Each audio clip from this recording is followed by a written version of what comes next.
Jesus Cristo, a todos meus amados, abençoados irmãos, irmãs, livres pensadores, amantes das santas e sagradas escrituras. Eu sou o pastor Rômulo, um bereano de verdade, e nós seguimos aqui com um plano, com um projeto da leitura diária bíblica. É Bíblia, Biblion, conjunto de livros, os 66 livros divididos em duas partes da maneira mais simplória e simples de entender. Os 39 do Primeiro Testamento e os 27 do Segundo Testamento, totalizando 66 livros da Bíblia Sagrada, que no grego é Biblion, que traduzindo para a língua portuguesa, conjunto de Bíblias, conjunto de livros, aliás, uma pequena ou uma mini biblioteca.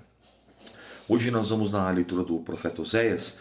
Eu vou do 5 ao 9, como são capítulos curtos, e amanhã já concluiremos Oséias. Então, eu vou do 5 ao 9, do capítulo 5 ao 9. 5, 6, 7, 8, 9. Hoje eu vou ler 5, mas os capítulos são curtos, tá bom? Vamos lá? Os príncipes e sacerdotes são repreendidos e exortados ao arrependimento. Perceba que no início, Oséias vem com uma própria mensagem, adquirindo a mulher de prostituição, filhos que possivelmente não são deles, mostrando para aquele povo que era assim que eles estavam agindo, que era assim que eles estavam procedendo. E agora vem a repreensão. Ouvi isso, ó sacerdotes, escutai, ó casa de Israel, e escutai, ó casa do rei, porque a vós pertence este juízo, visto que fostes um laço para Mispá e rede estendida sobre Tabor. Os transviados têm descido até o profundo na matança, mas eu serei a correção de todos eles. Eu conheço a Efraim, e Israel não se me esconde, porque agora te tens prostituído, ó Efraim, e se contaminou Israel? Não querem ordenar as suas ações, a fim de voltarem para o seu Deus, porque o espírito da prostituição está no meio deles, e não conhecem ao Senhor. A soberba de Israel testificará, pois no seu rosto, ó Israel e Efraim, cairão pela sua injustiça, e Judá cairá juntamente com eles. Eles irão com as suas ovelhas e com as suas vacas, para buscarem ao Senhor, mas não o acharão. Ele se retirou deles, aleivosamente, traiçoeiramente significa essa palavra, se houveram contra o Senhor, porque geraram filhos estranhos. Agora a lua nova os consumirá com as suas porções. Tocai buzina em Gibeá e trombeta em Ramá. Gritai altamente em Bet-Avém, após ti, ó Benjamim. Efraim será para assolação. No dia do castigo, entre as tribos de Israel, manifestarei o que certo está. Os príncipes de Judá são como os que transpassam os limites. E derramarei, pois, o meu furor sobre eles como água. Efraim está oprimido e quebrantado no juízo, porque quis andar após a vaidade. Portanto, para Efraim serei como a traça, e para a casa de Judá como a podridão. Quando Efraim viu a sua enfermidade, Judá a sua chaga, subiu Efraim à Síria e enviou ao rei Jarebe, mas ele não poderá curvar-vos, nem sarar a vossa chaga. Porque para Efraim serei como um leão, e como um leãozinho para a casa de Judá, e eu despedaçarei, e irei-me-ei embora, e arrebatarei, e não haverá quem livre. Irei e voltarei para o meu lugar, até que se reconheçam culpados e busquem a minha face, estando eles angustiados de madrugada, me buscarão. Capítulo 6, preste atenção. Lembra no capítulo 4, só para a gente fazer a conexão? Ele diz aqui no versículo 6, 4 e 6. Voltei para o capítulo 4 do profeta Oséias, verso 6. O meu povo foi destruído porque lhe faltou conhecimento. Porque tu rejeitaste o conhecimento, também eu te rejeitarei, para que não seja sacerdote diante de mim. Visto que te esqueceste da lei do teu Deus, também eu me esquecerei dos teus filhos. Olha agora a fórmula. No capítulo 6, vou a partir do versículo 1. Vinde, tornemos para o Senhor, porque ele despedaçou e nos sarará. Fez a ferida e a ligará. Depois de 2 dias nos dará vida, e ao terceiro dia nos ressuscitará, e viveremos diante dele. Conheçamos e prossigamos em conhecer ao Senhor. Como a alva será a sua saída, e ele a nós virá como a chuva seródia que rega a terra. Então, qual que é a solução? Voltar para o Senhor. Qual que é a solução? Crescer na graça e no conhecimento. Qual que é a solução? Buscar ao Senhor. Então você vê que coisa linda? O profeta, ele aponta, ele traz o apontamento do problema, ele traz o apontamento da falha, da transgressão, mas ele traz a solução. Ele traz como conter, como sanar, como resolver, como curar aquele problema. E isso eu acho lindo. Então ele diz, ó, vinde, tornemos para o nosso Senhor. Voltamos, ó, porque ele despedaçou, ou seja, ele feriu, ele machucou, mas ele vai sarar, ele vai curar. Então, ó, sigamos e prossigamos em conhecer o nosso Deus. E aí, é daqui que vem a inspiração daquele louvor. É e conhecer e prosseguir em te conhecer. Esse é o alvo da minha vida, Senhor. Prosseguir em conhecer, cada dia mais, cada minuto, cada semana, cada ano, cada mês, a cada instante. Estreitar o conhecimento. Conheci o Senhor? Conheço um pouco mais hoje, um pouco mais amanhã, um pouco mais depois da manhã, e assim vai. Ele segue dizendo, ó, o que te farei, ó Efraim? O que te farei, ó Judá? Porque a vossa beneficência é a nuvem da manhã, e como orvalho da madrugada, que cedo passa. Por isso os abati pelos profetas, pela palavra da minha boca os matei, e os teus juízos sairão como luz, porque eu quero misericórdia e não sacrifício, e o conhecimento de Deus mais do que os holocaustos. Ou seja, lembra lá que Jesus fala em Mateus 15, 8 e 9?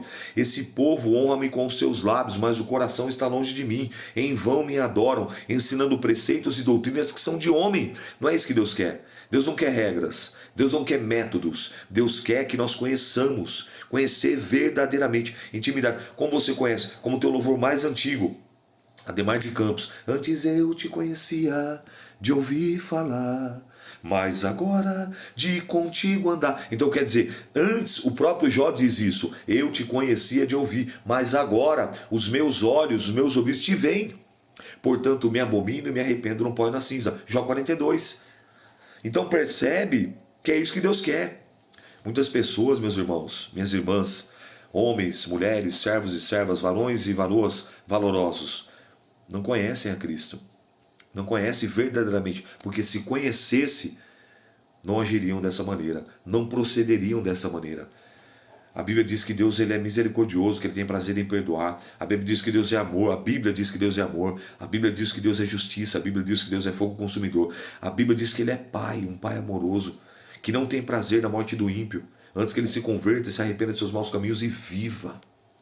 Se você conhecesse de fato esse Deus, você mudaria a sua conduta.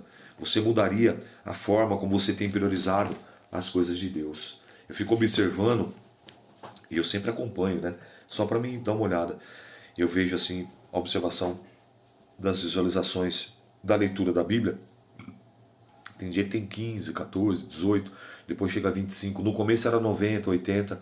E eu fico me perguntando, Senhor, será que essas pessoas elas estão acompanhando verdadeiramente? Porque não tem desculpa, né? Você vê, eu estou aqui, eu dou uma mergulhada, dou uma pincelada, faço uma colocação ou outra, mas é só Bíblia.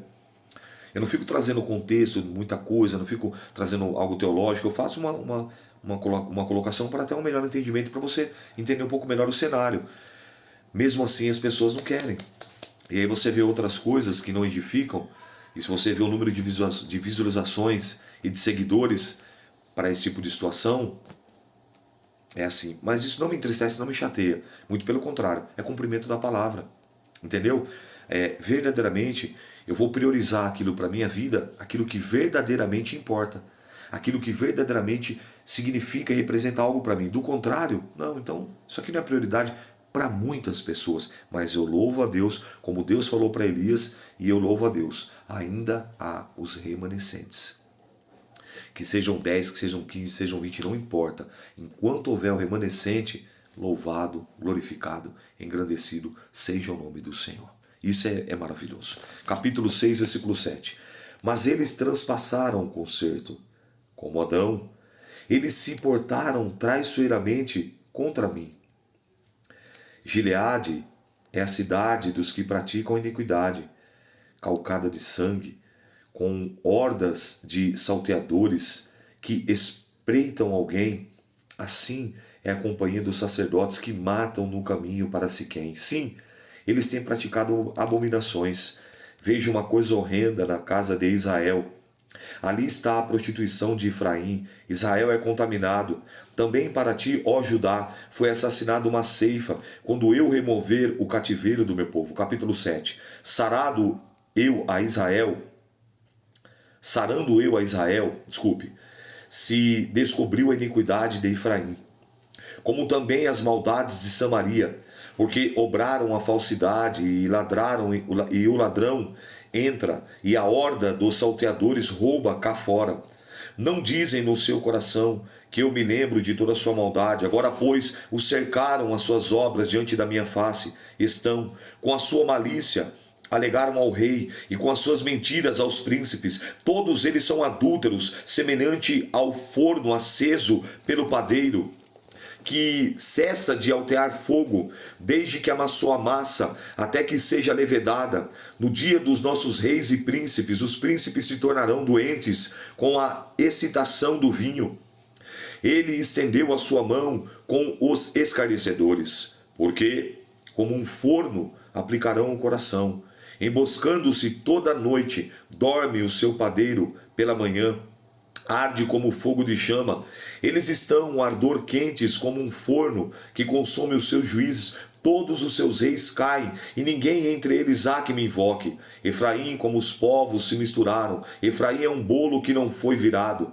Estrangeiros lhe comeram a força, e não sabe também que as cãs espalharam sobre ele, não o sabe. E a soberba de Israel testificará na sua face. Todavia, não voltarão para o Senhor seu Deus, nem o buscarão em tudo isso, porque Efraim é como uma pomba enganada. Sem entendimento, invocam ao Egito, vão para a Assíria. Quando forem sobre eles, estenderei a minha face, a minha rede, e como aves do céu, os farei descer, castigá-los-ei, conforme os que ele tem ouvido na sua congregação. Ai deles, porque fugiram de mim. Destruição sobre eles, porque eles se rebelaram contra mim. Eu os remi, mas disseram mentiras contra mim. E não clamaram a mim com o seu coração, mas davam uivos nas suas camas para o trigo, para o vinho. Se ajuntaram, mas contra mim se rebelaram. Eu os ensinei e lhes fortaleci os braços, mas pensaram mal contra mim. Eles voltaram, mas não para o Altíssimo. Fizeram como um arco enganador. Caem a espada dos seus príncipes por causa da violência da sua língua. Este será o escárnio na terra do Egito. Perceba que Deus ele deixa bem claro, ele vai pontuando, você vê através de cada profeta, ele está mostrando claramente o que é que estava acontecendo, o que iria acontecer, e por conta de então, o maior responsabilidade por tudo aquilo eram eles mesmos, que não deram ouvidos, que não quiseram se arrepender, que não quiseram voltar para o Senhor. Antes, fugiram de mim, no versículo 13 do capítulo 7. Destruição sobre eles, porque rebelaram contra mim. Eu os remi, mas disseram mentiras contra mim. Entende isso? Então, isso é muito profundo, isso é muito forte. Só um instantinho aqui, por favor.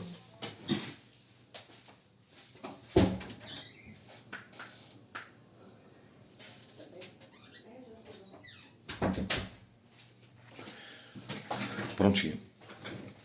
Então, você vê que Deus ele dá a oportunidade da pessoa, sempre ele dá a oportunidade do arrependimento. É como eu costumo dizer, a porta da misericórdia ainda está aberta. Por isso que nós temos que pregar isso em tempo e fora de tempo. Irmão, pregue o arrependimento. Pregue o arrependimento, porque sem arrependimento não tem perdão, sem arrependimento não tem remissão de pecados, sem arrependimento não tem redenção, sem arrependimento não tem o Espírito Santo, sem arrependimento não tem os dons do Espírito Santo, sem arrependimento não tem o fruto e as 9 virtudes do Espírito Santo, sem arrependimento não tem salvação, sem arrependimento não tem vida eterna com Cristo, com o Pai, com o Espírito Santo, com os santos anjos, com os salvos. Arrependimento é a base para tudo. Cuidado com essas palavras de bênção, de vitória, de conquista. Vai estourar, vai arrebentar, vai voar a tampa da chaleira. Cuidado! Como que vai estourar a tampa da chaleira? Como que vai arrebentar? Como se a vida do camarada, se a vida do companheiro, da companheira está toda torta? Se não ora, se não jejua, se não lê Bíblia, se não obedece, se não se santifica. Como? Como? Não tem como.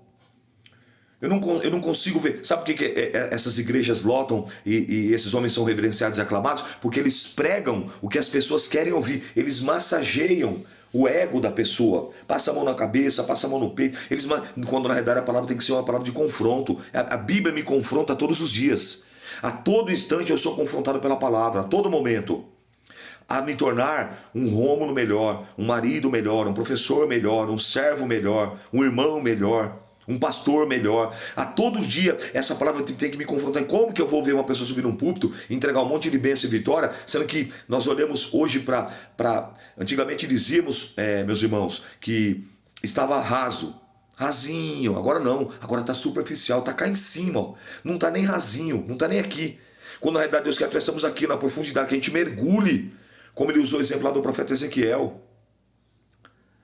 Como? Então é o que ele está fazendo aqui. Ele está trazendo palavra de impacto, de confronto. Mas o povo entrava aqui e saía aqui, entrava aqui e saía aqui. Que você não seja esse tipo de pessoa. Se interiorize, olhe para dentro de você, como a palavra fala aqui em Mateus capítulo 7. Eu gosto dessa fala de Jesus. É o próprio Jesus quem fala isso, para não ficar nas minhas palavras, porque parece, né, que a gente está falando assim, mas é o bem. O meu chamado é esse, eu não tenho como correr dele. Eu não tenho como fugir. Meu ministério é a exortação. Não julgueis para que não sejam julgados. Porque com o juízo com que julgardes, sereis julgados, e com a medida com que tiveres medido, vos hão de medir a vós. Por que tu reparas o argueiro, ou seja, o cisco, que está no olho do teu irmão, e não tira a trave que está no teu olho?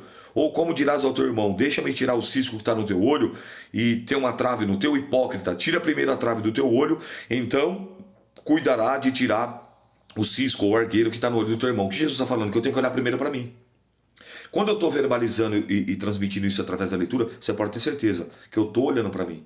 Que eu estou procurando, como eu acabei de dizer agora, ser melhor em tudo. Através do quê? Da leitura, do estudo, da meditação na palavra que me confronta. A graça me conforta, mas a graça também me confronta. E era isso que estava acontecendo aqui, e esse é o grande aprendizado que nós vamos ver na boca dos profetas. Mas o povo, por incrível que pareça, o povo endurecia o coração, endurecia a cerviz e não queriam se render ao Senhor, preferiam pagar para ver. Então não pague para ver. Capítulo 8, olha lá, o castigo está próximo. Põe a trombeta à tua boca, ele vem, como águia contra a casa do Senhor, porque transpassaram o meu concerto, a minha aliança, se rebelaram contra a minha lei, e a mim chamarão, Deus meu, nós, Israel, te conhecemos. Israel rejeitou o bem, o inimigo persegui-lo-á. Eles fizeram reis, mas não por mim. Constituíram príncipes, mas eu não o soube. Da sua prata e do seu ouro fizeram ídolos para si, para serem destruídos. E o teu bezerro, ó Samaria, foi rejeitado. A minha ira se acendeu contra eles. Até quando serão eles incapazes de alçar a inocência, de alcançar a inocência? Porque isso porque isso é mesmo de Israel. Um artífice o fez, ou seja, o bezerro de ouro. E não é Deus, mas em pedaços será desfeito o bezerro de Samaria. Porque semearam ventos e cegarão trombetas. Não há seara, a erva não dará farinha. Se der, tragá-lo-ão os estrangeiros. Israel foi devorado.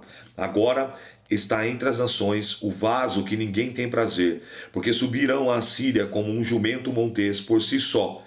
Mercou Efraim amores. Todavia, ainda que eles merquem entre as nações, eu as congregarei. Já começaram a ser diminuídos por causa da carga dos reis e dos príncipes, porquanto Efraim multiplicou os altares para pecar. Teve altares para pecar, escrevi a eles as grandezas da minha lei, mas isso é para eles como coisa estranha. Quanto aos sacrifícios dos meus dons, sacrificam carne e as comem, mas o Senhor não aceitou. Agora se lembrará da sua injustiça e visitará os seus pecados, e eles voltarão para o Egito, porque Israel se esqueceu do seu Criador, e edificou palácios, e Judá multiplicou cidades fortes, mas eu enviarei um fogo contra as suas cidades, e ele consumirá os seus palácios. Então agora, como eu falei para você que Deus não tem um culpado por inocente e não inocente por culpado, é anunciado a sentença. Agora é anunciado o que vai acontecer. Por quê? Porque Deus queria? Não. Porque Deus é mau? Não. Porque Deus é sarcástico, é sádico? Não. Porque eles precisavam da correção. Porque nós não falamos e não citamos de cor que filho há que o pai não corrija, bem-aventurado aquele que recebe a correção do Senhor. Só que lá em Hebreus a Bíblia fala assim, que aquele que não recebe a correção, Deus o trata como bastardo. E bastardo não tem parte no reino, não tem parte no reino de Deus. Mas o filho, ele recebe a correção. Filho meu, aceita a correção. Filho meu, vamos lá, vou voltar um pouquinho aqui, Provérbios 3. Vou voltar só um pouquinho, Provérbios 3:11. Ele vai falar sobre isso, só para ele ficar, e depois eu vou levar você em Hebreus, Salmos e Provérbios. Provérbios 3. Vamos lá. Aqui, Provérbios, capítulo 3, versículo 11, diz assim, Filho meu, não rejeites a correção do Senhor, nem te enojes da sua repreensão. Tá vendo? Agora Hebreus, vamos lá. Deixa eu ver se eu lembro aqui do Hebreus onde é. Se é Hebreus 10. Vamos lá. 10 ou 12. É aqui, Hebreus 12. Já vos esqueceste, versículo 5. 12:5. E já vos esquecestes da exortação que argumenta convosco? Filho meu, não desprezes a correção do Senhor, e não desmais ou não desanime, quando por eles for repreendido. Preste atenção agora, redobre a atenção. Porque o Senhor corrige a quem ama, e açoita qualquer que recebe por filho. Se suportais a correção, Deus os trata como filhos. Porque que filho há que o pai não corrija? Mas se estáis sem disciplina, da qual todos são feitos participantes, sois então bastardos e não filho. Então, o propósito aqui dessa correção era para que eles viessem a se arrepender. Era Deus que queria tratar ele como filho, mas mesmo assim, eles não queriam nem receber nem a correção do Senhor. Capítulo 9, para a gente concluir a leitura de hoje. Pecado de Israel e a sua consequência. Não tem para onde correr. Não te alegres, ó Israel, até saltar como os povos, porque te foste do teu Deus como uma meretriz, como uma prostituta. Amaste a paga sobre todas as eiras de trigo. A eira e o lagar não os manterão, e o mosto lhe faltará. Na terra do Senhor não permanecerão, mas Efraim tornará ao Egito. E na Síria comerão comida imunda. Não derramarão vinho perante o Senhor, nem as suas ofertas serão para ele suave. O seu sacrifício para eles serão como pão de pranteadores. Todos os que deles comessem seriam imundos, porque o seu pão será para o seu apetite. Não entrará na casa do Senhor. O que fareis vós no dia da solenidade e no dia da festa do Senhor? Porque eis que eles se foram por causa da destruição, mas o Egito os recolherá, Mênfis os sepultará, e o desejável da sua prata, as urtigas, possuirão por herança. Espinhos haverá nas suas moradas. Chegam os dias da visitação, chegaram os dias da retribuição, Israel. O saberá. O profeta é um insensato. O homem de espírito é um louco. Por causa da abundância da tua iniquidade, também abundará o ódio. Olha lá, a conta chegou. Efraim era vigia com o meu Deus, mas o profeta é como um laço de caçador de aves, e todos os seus caminhos um inimigo na casa do seu Deus. Muito profundamente se corromperam, como nos dias de Gibeá. Ele lembrar-se-á da sua injustiça, visitará os pecados deles. Achei a Israel como uvas no deserto, vi os vossos pais como fruta temporã da figueira, no seu princípio, mas eles foram para Baal Peor e se consagraram a essa coisa vergonhosa, e se tornaram abomináveis como aquilo que amo. Quanto a Efraim, a sua glória como ave voará. Não haverá nascimento, não haverá filho, nem concepção, ainda que venham a criar seus filhos, e os privarei deles, para que não fique nenhum homem, porque também ai deles, quando deles me apartar. Efraim, assim como vi a Tiro, está plantando num lugar deleitoso, mas Efraim levará seus filhos ao matador. Dá-lhe o Senhor, mas lhes darás?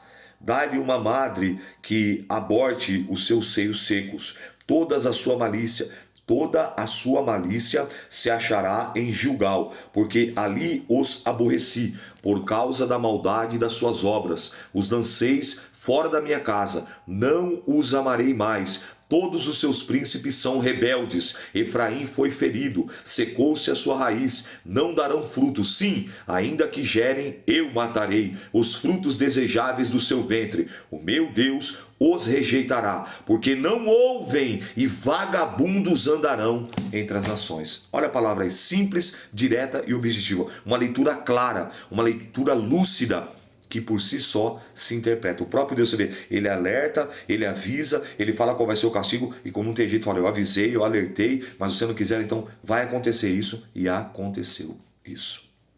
Então é muito importante, meus irmãos, nós olharmos para dentro de nós e fazermos correções. O que eu estou pensando, o que eu estou olhando, o que eu estou escutando, o que eu estou respirando, o que está entrando na minha boca, o que eu estou tocando, onde os meus pés têm me conduzido. Sempre eu me policiar, sempre eu olhar para dentro de mim, me interiorizar.